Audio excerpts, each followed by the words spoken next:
बहुत समय पहले की बात है। चंपक एक गरीब मजदूर था। वह एक टूटे फूटे घर में अपनी पत्नी और बच्चों के साथ रहा करता था। चंपक सूरज निकलने से पहले घर से निकलता और गांव के किसानों का अनाज और फल सब्जी गोदामों तक ले जाता था। बस इसी काम से जो फूटी कौड़ी उसे मिलती, उससे अपने घर का खर्चा चलाता था।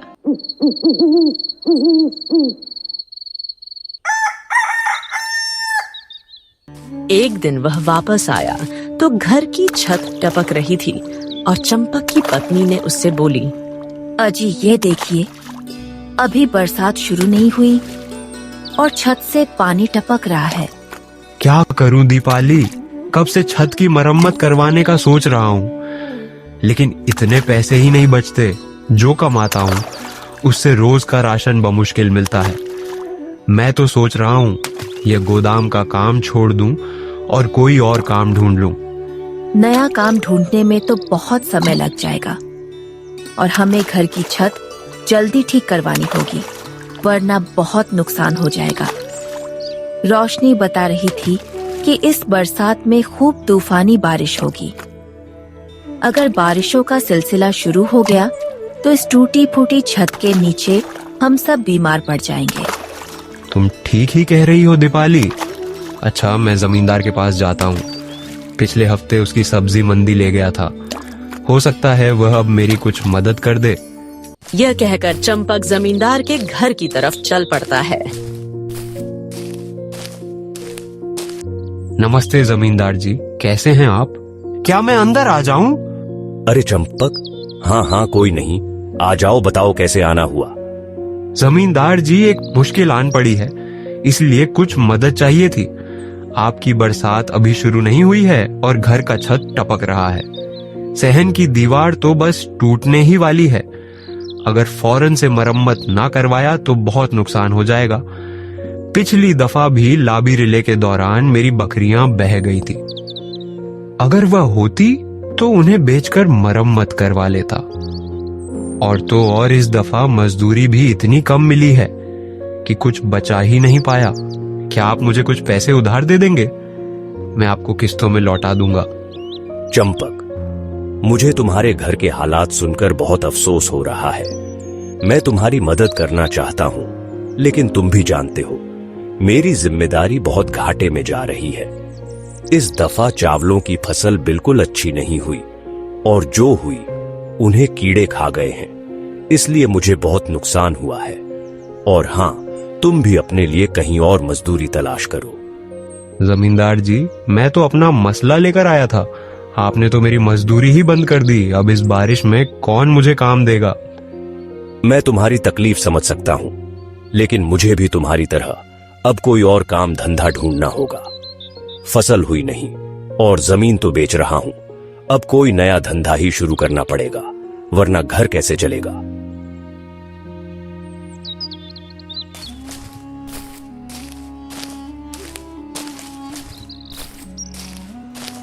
रास्ते में उसे कुछ मजदूर खेतों में काम करते हुए नजर आते हैं और खेतों के मालिक उन्हें काम करते हुए देख रहा होता है। शाबाश, इधर से भी खुदाई करो। हाँ भाई, तुम्हारा क्या काम है? खेतों के मालिक ने चंपक को देखते हुए कहा। नमस्ते सेठ जी, मैं भी एक मजदूर हूँ और अब तक अनाज सब्जी फल गोदाम और मंडी लाने ले जाने का काम करता था। अब नए काम की तलाश में हूँ।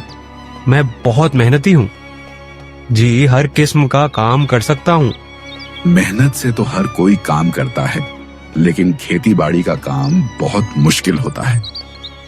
खुदाई करना है, हल चलाना है, खाद डालना है, फसल बोना और काटना कुछ भी आसान नहीं है। सभी काम मेहनत मांगते हैं। जी बिल्कुल ऐसे ही है क्या? इनमें से कोई भी काम आपके पास है? काम तो बहुत हैं, लेकिन मेरे पास पहले से बहुत से मजदूर हैं। तुम ऐसा करो, जब अनाज तैयार हो जाए तो इसे गोदाम पहुंचाने के लिए आ जाना। वैसे भी तुम यहाँ काम पहले भी कर चुके हो। लेकिन सेठ जी, अनाज की तैयार होने में तो बहुत समय बाकी है। अभी मुझे तो काम की अभी जरूरत है। तो अभी तो कोई काम नहीं है, तुम्हारे लिए, तो तुम कटाई के मौसम में आना। यह कहकर खेतों का मालिक चल पड़ता है और चंपक काम की तलाश में दोबारा निकल पड़ता है। फिर रास्ते में चंपक को गांव की उस्तानी का घर नजर आता है। वह सोचता है कि मैडम जी रोज स्कूल पढ़ाने जाती हैं, इनको जरूर किसी काम वाले की तलाश होगी जो बर्तन कपड़े धो जाए। कोई ना, मैं इनसे पूछ लूं। यह सोचकर चंपक गांव की टीचर के घर का दरवाजा बजाता है। नमस्ते मैडम जी, मैं चंपक हूँ। हाँ जी, चंपक बताए कैसे आना हुआ? मैडम, क्या आपके घर में कोई काम करने वाला चाहिए? मैं सब काम कर लेता हूँ। झाड़ू लगाना, खाना बनाना, कपड़े और बर्तन धोना, ये सब मेरे एक हाथ का काम है। मेरे पास तो पहले ही एक काम वाली मौजूद है, वरना मैं आपको रख लेती। यह सुनकर चंपक बहुत उदास हो जाता है। वह जगह जगह काम की तलाश में जाता है, लेकिन उसे कोई काम नहीं मिलता।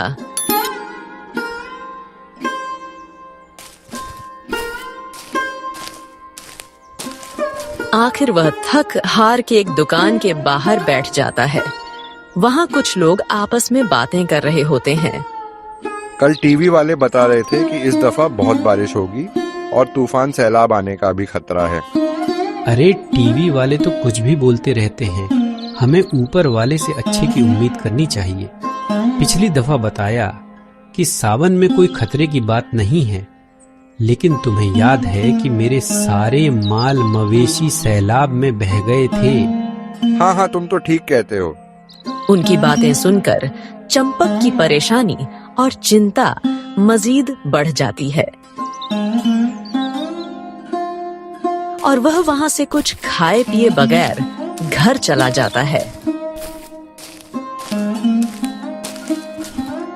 चंपक मन ही मन में सोचता है कि दीपाली, कितनी पूरी उम्मीद थी कि मुझे काम मिल जाएगा। अब मुझे बगैर किसी अच्छी खबर के आते देखकर कितना मायूस होगी।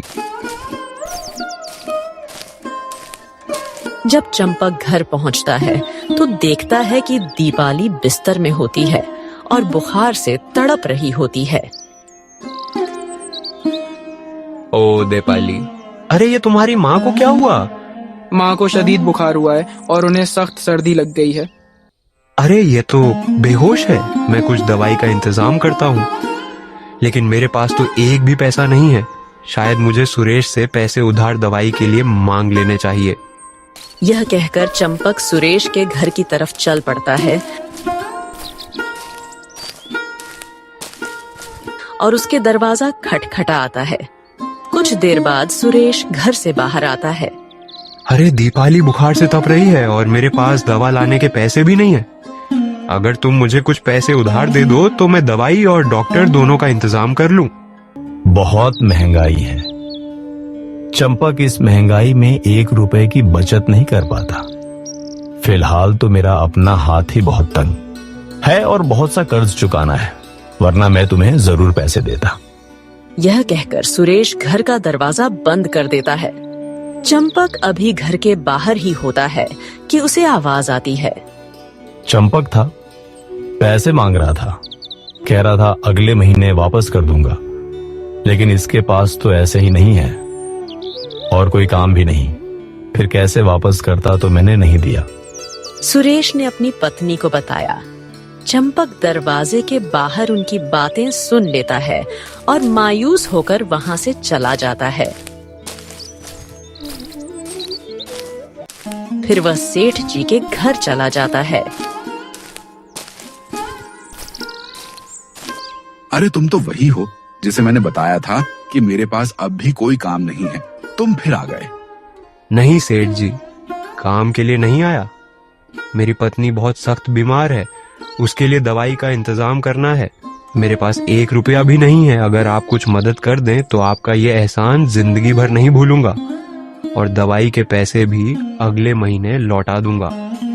तुम जानते हो, मेरे पास तुम्हारे जैसे बहुत से मजदूर हैं। रोज कोई ना कोई बहाना बनाकर मुझसे पैसे ले जाते हैं। अब भला मैंने कोई कर्ज देने का ठेका ले रखा है। क्या लोगों को इस बात का ख्याल रखना चाहिए, क्योंकि पैसे तो पेड़ों पर लगते नहीं। इस तरह रोज रोज लोगों को कर्ज देता रहूं तो मैं एक दिन खुद सड़क पर आ जाऊंगा। माफ करना, इस वक्त मैं तुम्हारी मदद नहीं कर पाऊंगा। कोई बात नहीं सेठ जी, जो ऊपर वाला चाहेगा वही होगा। अच्छा मैं चलता हूँ।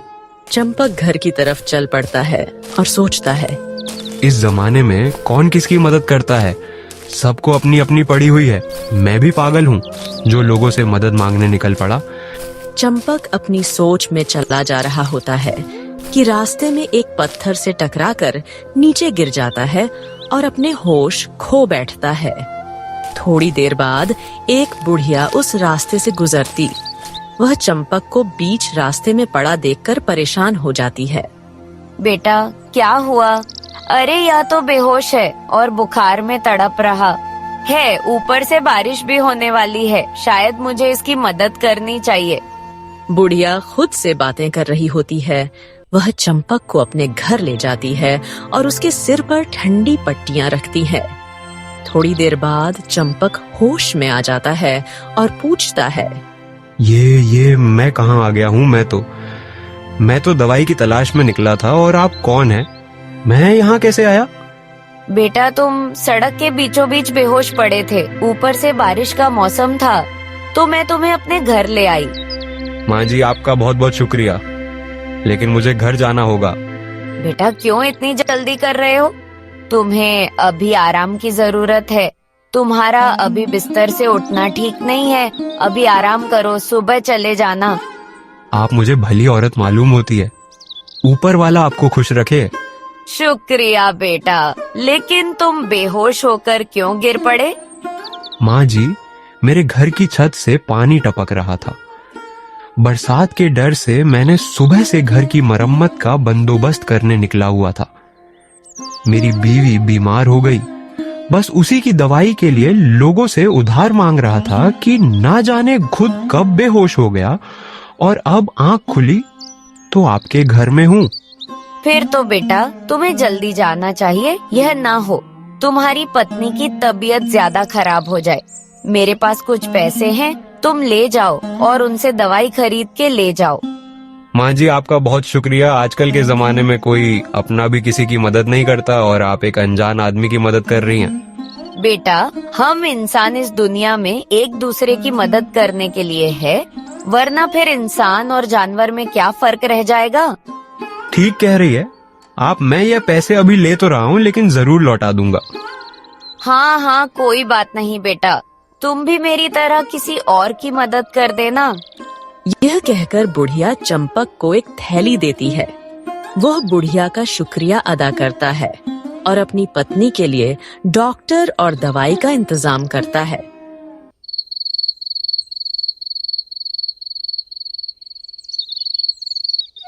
कुछ दिनों बाद उसकी पत्नी ठीक हो जाती है और बुढ़िया की दी हुई थैली में दीपाली के इलाज के बाद भी बहुत से पैसे बच जाते हैं। दोनों पति पत्नी उन पैसों से एक राशन की दुकान लगाते हैं। गांव के इर्द गिर्द के सभी लोग उस दुकान के राशन के लिए आते हैं।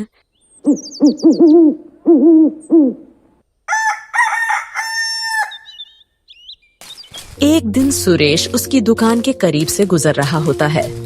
अरे भैया सुरेश कहाँ जा रहे हो? लगता है बहुत जल्दी में हो, या कुछ सामान लेते जाओ, रास्ते में खा लेना।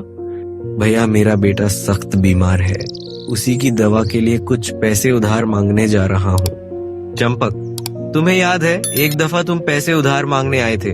उस दिन मेरे पास पैसे थे लेकिन अपनी कंजूसी की वजह से तुम्हारी मदद नहीं की, और देखो अब मुझे उसकी सजा मिल रही है। अरे नहीं सुरेश, ऐसी कोई बात नहीं। मेरे पास कुछ पैसे हैं, तुम्हें किसी और से पैसे मांगने की जरूरत नहीं। तुम अपने भाई से पैसे लेने मत जाओ, जब दिल चाहे वापस कर देना। लेकिन मैं अपनी गलती की वजह से बहुत शर्मिंदा हूँ। उस वक्त पैसे दे देने चाहिए थे। कोई बात नहीं भैया, रात गई बात गई। ऊपर वाला तुम्हारे बच्चे को सेहत दे। फिर चंपक सुरेश को कुछ पैसे देता है और वह खुशी खुशी अपने बेटे के लिए दवाई लेने के लिए चला जाता है।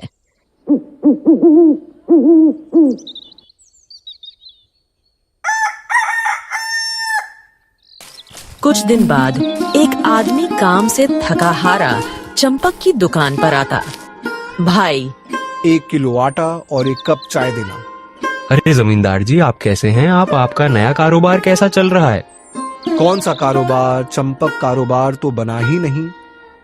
जमीन जिसको बेची वह तो ठग निकला और मेरे पैसे और जमीन के कागजात लेकर भाग गया। शायद तुम गरीब की बद्दुआ लग गई। अगर उस दिन तुम्हारी छोटी सी मदद कर देता तो आज यह हालत नहीं होती।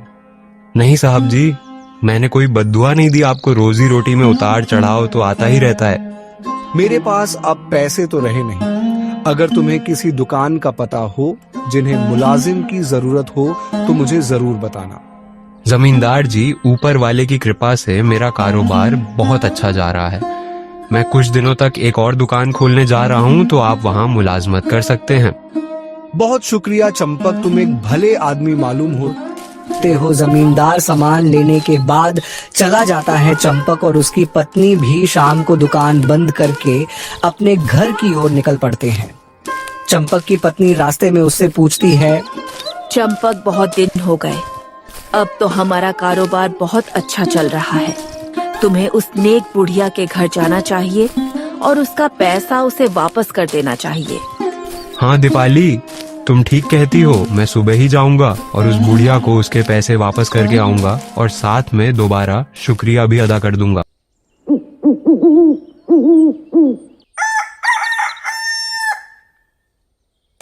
सुबह होते ही चंपक उस बुढ़िया के घर की तरफ चल पड़ता है। वह दरवाजा बजाता है और एक आदमी बाहर आता है। हाँ जी, आप कौन? नमस्ते, मैं चंपक। यहाँ एक बुढ़िया रहती है, मैं उनसे मिलने आया हूँ। उन्होंने मेरी बुरे वक्त में बहुत मदद की है। कौन सी बुढ़िया? वह लगभग 80 साल की औरत थी जिन्होंने मेरी मदद की। वह इसी घर में रहती थी। अरे भैया, मेरे घर में तो कोई औरत नहीं है, सिर्फ मेरी माँ थी और उसको मौत हुए 40 साल हो गए। पिछले 40 साल से मैं यहाँ अकेला रहता हूँ। अरे मुझे याद है, माँ जी यहीं रहती थी। आप शायद गलत जगह पर आए हैं, यहाँ पर कोई औरत नहीं रहती। यह कहकर आदमी घर का दरवाजा बंद कर देता है और चंपक हैरान परेशान घर वापस आ जाता है। घर पहुँचते ही दीपाली उससे पूछती है, हाँ जी, पैसे वापस कराए? पैसा? दीपाली, बहुत अजीब वाकया पेश आया है। मैं बुढ़िया के घर गया, लेकिन वह बुढ़िया नहीं थी। वहाँ बस एक आदमी था और उसने मुझे बताया कि घर में तो कोई औरत रहती ही नहीं है और वह अकेला रहता है। शायद गलत घर में चले गए होंगे आप। नहीं, मुझे उस घर का पता बहुत अच्छे से याद है और वह घर भी, क्योंकि मैं उस घर में 3-4 घंटे रहा और वो वही घर था, है ना? हैरानी वाली बात। हाँ, है तो सही, लेकिन मुझे लगता है ऊपर वाले ने हमारे बुरे वक्त में मदद करनी चाहिए होगी। वो बुढ़िया मेरे लिए फरिश्ता बन के आई। मैं उसको एक बार मिलना चाहता हूँ और उसके पैसे वापस लौटाना चाहता हूँ। आपको याद है उस बुढ़िया ने आपको क्या कहा था? उसने कहा, दूसरे की मदद के लिए खर्च करने चाहिए। हाँ, ये बात तुमने सही कही। शायद मुझे ये कर्ज ही चुकाना चाहिए। चंपक उन पैसों से गरीबों की मदद करता है और उसके बाद भी वह हमेशा अपनी दुकान में से कुछ हिस्सा गरीबों के लिए रखता था और उसकी इस नेकी की वजह से उसका कारोबार दिन ब दिन बढ़ता गया। हमारी कहानी आपको अच्छी लगी हो तो हमारे चैनल को लाइक और सब्सक्राइब करके एक प्यारा सा कमेंट जरूर करें। Thanks for watching.